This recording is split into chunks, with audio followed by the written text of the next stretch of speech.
Coronavirus, les étonnantes nouvelles technologies du secteur du gardiennage. Caméras thermiques qui détectent les personnes fiévreuses, les sociétés de gardiennage depuis le début de la crise ont étoffé leur arsenal de moyens technologiques. La demande est grandissante et les outils sont variés pour s'adapter aux nombreuses situations pour lesquelles elles sont sollicitées. Contrôler les accès d'un aéroport, d'un commerce, d'une administration, se fait et se fera de plus en plus, avec l'aide de ces technologies parfois surprenantes. Petit tour d'horizon de ces nouveaux objets que vous ne manquerez pas de croiser un jour ou l'autre. C'est la plus connue.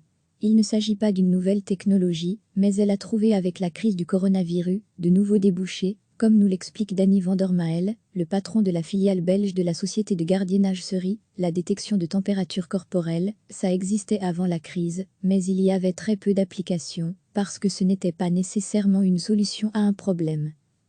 Ces caméras thermiques émettent une alarme lorsqu'une personne présentant de la fièvre passe devant l'objectif. Cette technologie est également proposée chez Securita, comme nous l'explique Carole Van Dijck, la porte-parole de la société de gardiennage. C'est surtout pour les entreprises, les bureaux.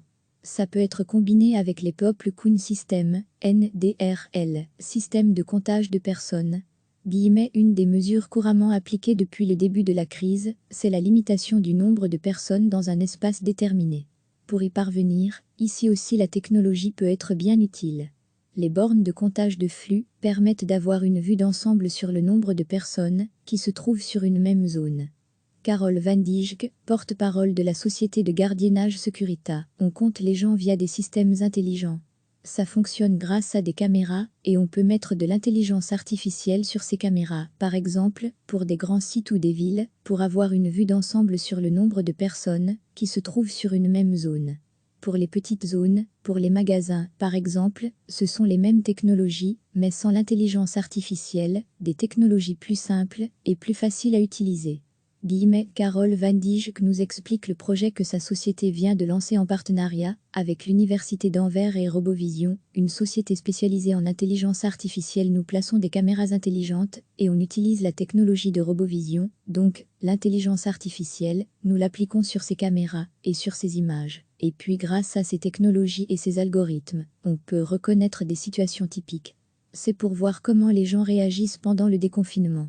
Par exemple, est-ce que dans 5 semaines, est-ce qu'ils auront toujours la même distanciation sociale ou pas? Ce système est en cours de test pour analyser le respect des mesures de distanciation sociale sur le Mer, principale artère commerciale d'Anvers.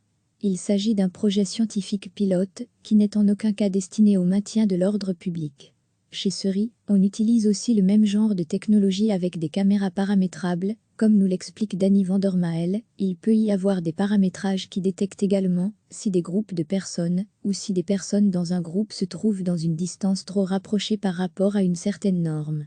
Danny van der Mael poursuit avec cette autre option spécifique à la crise. C'est de l'intelligence artificielle qui a la capacité d'analyser le visage d'un être humain, d'un citoyen et qui peut détecter s'il porte un masque buccal ou non et aux endroits où le port est obligatoire.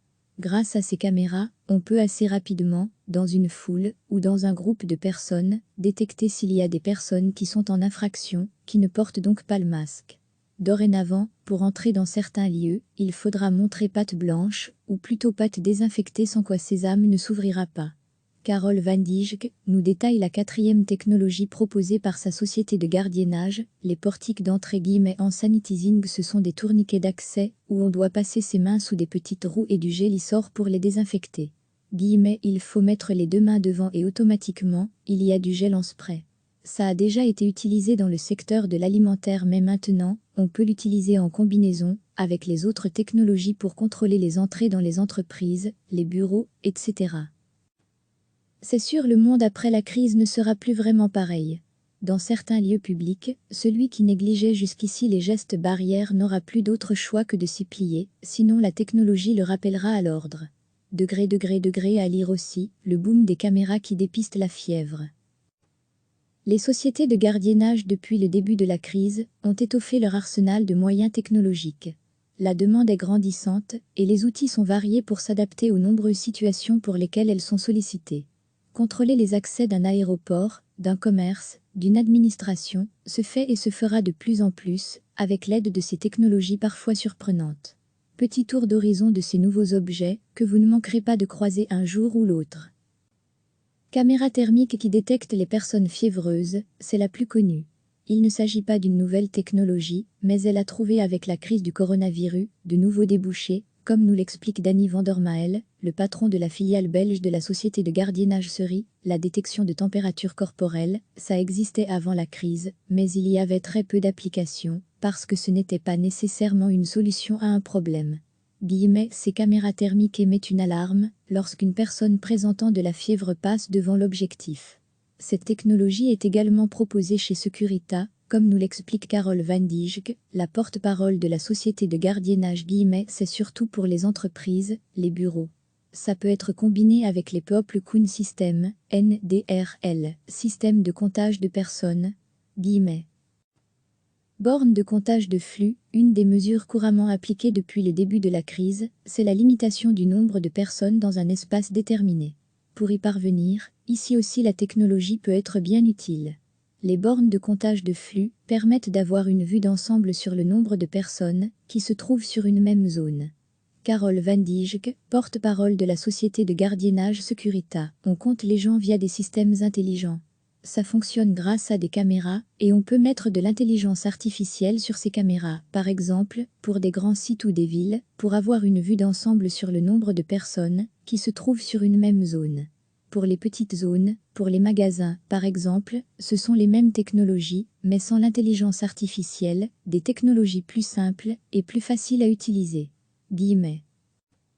Système de contrôle de respect des distances. Carole Van Dijck nous explique le projet que sa société vient de lancer en partenariat avec l'Université d'Anvers et Robovision, une société spécialisée en intelligence artificielle. Nous plaçons des caméras intelligentes et on utilise la technologie de Robovision, donc l'intelligence artificielle, nous l'appliquons sur ces caméras et sur ces images. Et puis grâce à ces technologies et ces algorithmes, on peut reconnaître des situations typiques. C'est pour voir comment les gens réagissent pendant le déconfinement. Par exemple, est-ce que dans 5 semaines, est-ce qu'ils auront toujours la même distanciation sociale ou pas? Ce système est en cours de test pour analyser le respect des mesures de distanciation sociale sur le MER, principale artère commerciale d'Anvers. Il s'agit d'un projet scientifique pilote qui n'est en aucun cas destiné au maintien de l'ordre public. Chez Seri, on utilise aussi le même genre de technologie avec des caméras paramétrables. Comme nous l'explique Danny Vandermael, il peut y avoir des paramétrages qui détectent également si des groupes de personnes ou si des personnes dans un groupe se trouvent dans une distance trop rapprochée par rapport à une certaine norme. Les caméras qui détectent le port d'un masque. Danny Vandermael poursuit avec cette autre option spécifique à la crise. C'est de l'intelligence artificielle qui a la capacité d'analyser le visage d'un être humain, d'un citoyen et qui peut détecter s'il porte un masque buccal ou non et aux endroits où le port est obligatoire. Grâce à ces caméras, on peut assez rapidement, dans une foule ou dans un groupe de personnes, détecter s'il y a des personnes qui sont en infraction, qui ne portent donc pas le masque. Des tourniquets avec désinfection des mains. Dorénavant, pour entrer dans certains lieux, il faudra montrer patte blanche, ou plutôt patte désinfectée sans quoi sésame ne s'ouvrira pas. Carole Van Dijck nous détaille la 4e technologie proposée par sa société de gardiennage, les portiques d'entrée. En sanitizing, ce sont des tourniquets d'accès où on doit passer ses mains sous des petites roues et du gel-lissor pour les désinfecter. Il faut mettre les 2 mains devant et automatiquement, il y a du gel en spray.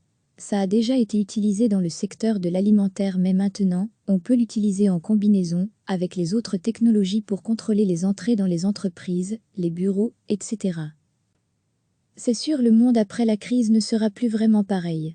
Dans certains lieux publics, celui qui négligeait jusqu'ici les gestes barrières n'aura plus d'autre choix que de s'y plier, sinon la technologie le rappellera à l'ordre. À lire aussi, le boom des caméras qui dépistent la fièvre. Cliquez sur s'abonner pour recevoir les dernières nouvelles.